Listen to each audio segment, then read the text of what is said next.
Back here on HQ with a look at the odds to win NFL MVP. Josh Allen is the favorite, and the Bills are the favorites to win the Super Bowl. Patrick Mahomes right behind. Tom Brady has won 3 MVP awards, but hasn't won one in 5 years. Aaron Rodgers has won the last 2. Some young guns right behind, Justin Herbert and Joe Burrow. Brady, Quinn, and Bryant, McFadden here. I'm Chris Hassel. Let's go head-to-head picks here. Okay. So if you're putting two guys that have virtually the same odds head-to-head, who would you take? Let's start at the very top here. Josh Allen's the favorite. Patrick Mahomes has been the favorite in years past and has won award. And I think it's hard to win it as a favorite, which is why I'm not going with Josh Allen, even though he very well could be this year. He's obviously had a tremendous past couple of seasons, but he is dealing with a new play caller in Ken Dorsey, who's taking over for Brian Dable that left to go be the head coach for the New York Giants. There will be a transitional period there. And again, it's tough when you are the favorite going into the season to stay on top. And that's why I like Patrick Mahomes, because he's been the favorite in the past, but he's not in this case. So you get a little extra value there. I know there's some concern about not having Tyreek Hill. The reality is this. Look at what they did to replace him. I mean, Mecole Hardman, first off, is going to step up in a bigger role. You see Juju Smith-Schuster here. He's going to be more of that big body possession receiver. Marquez Valdez-Scantling, who had a great year last year with the Green Bay Packers, will step up and take the top off the defense. And oh, by the way, how about this? Think about the national stage they're going to have almost week in and week out. 19 primetime games the AFC West gets.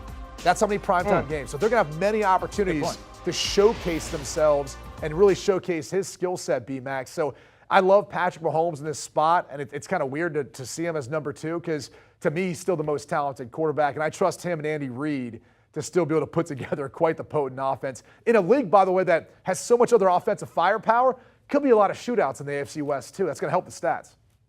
Yeah, no doubt. I like Patrick Mahomes, but I'll make a case for Josh Allen, right?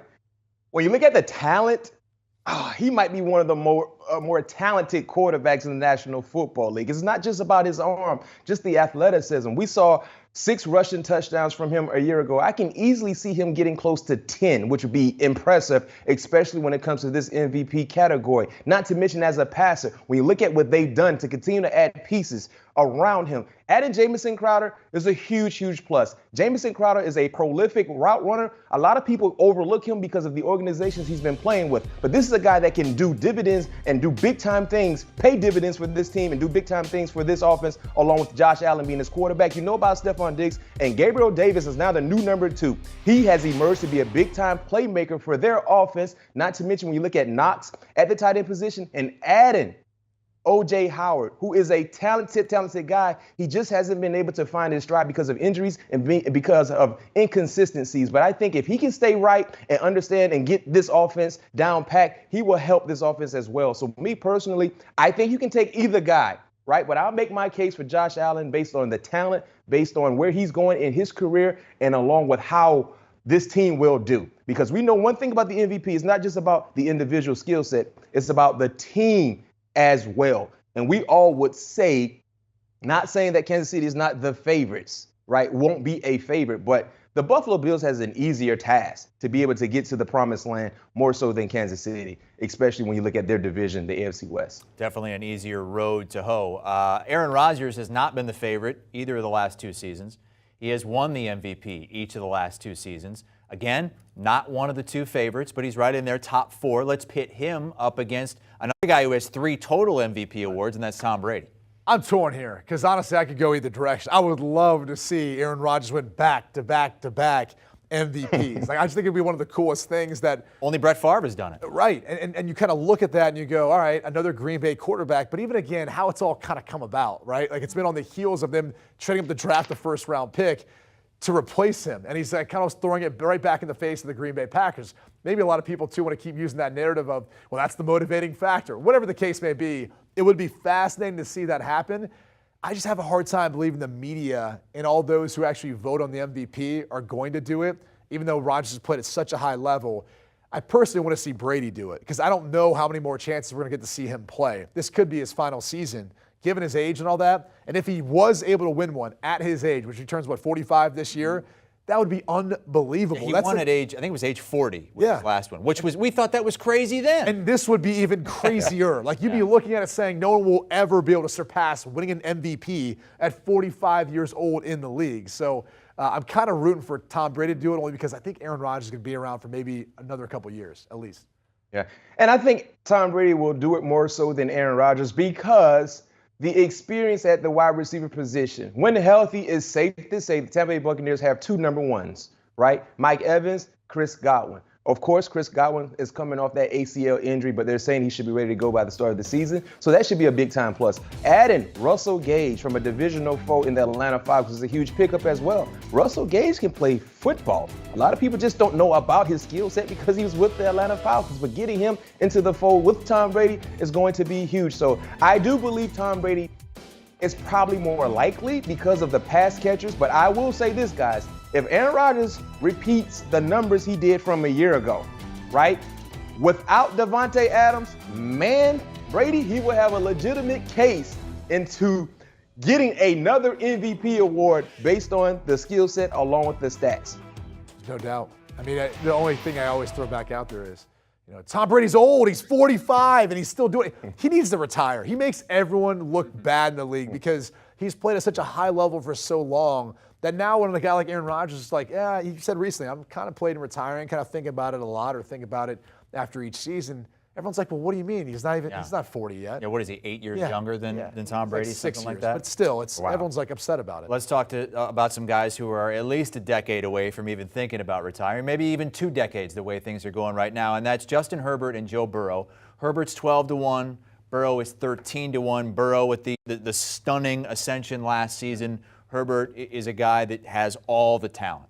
It feels like this is the year for Justin Herbert. Like if you're kind of looking at guys who are a little further down the list, this would be a guy that would really put some money on. I mean, he's got the skill set. It feels like, he's not getting as much attention as he should given what he's been able to do so far. He's been one of the more prolific passers since he got his opportunity in week 2 of his rookie season. Now, you could easily make a case for Joe Burrow, especially with what they did last season, displaying themselves as maybe the team to beat now in the AFC North. All that being said, something tells me that it's going to be a year for Justin Herbert with the way they like to throw the football, and especially as aggressive as Brandon Staley is. I mean, Justin Herbert gets more fourth down opportunities than most people. You're going to be throwing the football. You're going to be giving him a chance to stay out there on the field. So I'm kind of leaning towards Herbert here, even though I think they're both very capable of winning this award. I'll make a case for Joe Cool, and here's why. Joe Cool gave you 30 passing touchdowns, outstanding passing yards, while getting sacked 300 times. Now, I know I'm exaggerating, but it felt like it was 300 times. And Brady, you played quarterback. Can you imagine getting sacked one time? I'm getting sacked in one ball game 9 times, right? At some point in time, you're seeing ghosts. He saw ghosts the entire season, but still delivered. So one would think, when you look at the offseason mindset for the Cincinnati Bengals, this offensive line unit will be much improved from what we saw last year. And then when you factor into his trio of pass catchers, right? Wide receivers, Boyd, Higgins, and Chase.